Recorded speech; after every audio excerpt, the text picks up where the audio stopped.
inde maɗa ɗo gimmorɗon leydi Basse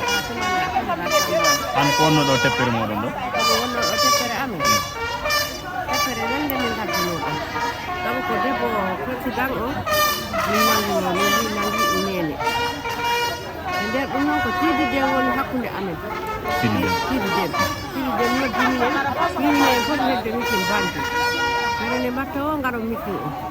jottoɗon jidone nene mon jaltoɗen ko onon kayen min ngari nangu nene ko ɗum noon addunominen ɗo hande en nani yewtere muɗum e kam on sadio mbaɗo mbo yondamo o tamni on gorko muɗum ngol ko hono waye maɗa weltini kam no feewi noon sabu mbo wari minen ɓalli o tamnima kaari e on wona sesi wona sambakala minen ka tamdal ngal min jaɓi ɗum jaɓi Allah e nulaɗo min beltima e nden tamnal ko mo andano min en jaggi tamnal ngal haɗi tiiɗa e hoɗum kala keɓɗa ɗo konngol ko kalanɗa ndaaro maɗa ɓe gambiyanɓe fof ɓe parɓe ɗo wotande ɗo élection gaɗo wotoɓe ɗo hoɗum keɓɗa fof konngol keɓɗa ko kalanɗa ɗo minen fof ko hawriti ɗo ko min beddanamo kaaɗe min beddanamo kaaɗe e nder ɗum noon courant o minen kala courant o miɗen jiɗi courant o yettaki to amen miɗo andi noon yettoto kono ha hande jon ko be haala tan minen ko kene ba sambara kene ba tumanna eyyi kono ko seeɗa manque minen courant o laabi ɗi noon laabi ɗi laawol ala tan ɓe jehino tan hikka ɓe daari yaade laawol ngol kono gila on tuman ɓe duttaki tan joni daw ɓe lamdi kamɓe ne ɓe mballande ngal ballal ɗo ɓe ñaagui ngal ballal courant o miɗen ñaagui ɓe mballu minen kala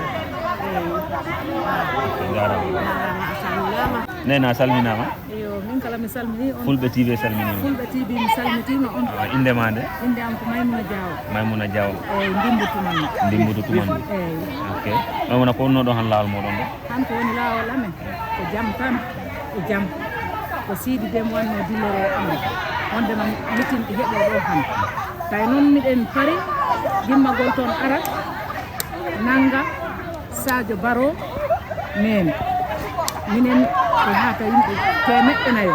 rewɓe tumanna fulɓe min mbaɗi on jokkere enɗam miɗen kaldino min juɓɓodir min nangodira min bona nene goto baba goto ɓe mbi noon ko ala hoore yata joko be min darta min keɓa nene e baba joko kanko Sidi Déme min nangi baba joko Sadio Mbaalo Baro ko on min nangi nene miɗo salmina fulɓe TV fof Adama Baro si goɗɗo wi gollani o haali tan kono yimɓe ɗe jiiya duuɓi 52 ko yimɓe jalti e muɗum gila Adama Baro heɓi ɗum laamu heɓa ndema han ko jaam tan gila he laabi ha e lopitandi ha he ndiyam ɗum fof Allah ɗi wemno e hunde wonon ko arsike ko wona arsike ma ko goɗɗo wawama ɗum yetta ko yiɗanma o yo miɗo salmina laamu ɗum no bete miɗo salmina Adama Baro e cabinet muɗum o fof miɗo salmina onon kala fulɓe TV daraniɓe en oɗon dabiti jamma e ñalowma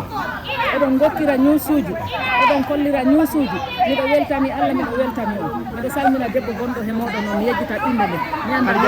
Kadiatou Diallo miɗo salmina ɗum miɗo jento ɗum waktu o waktu ala jamma ala ñalowma miɗo salmina on no bete wona seeɗa Allah naɓi laamu ɗum yeeso Allah junno gurdam moƴƴina battane ya barke Allah on jarama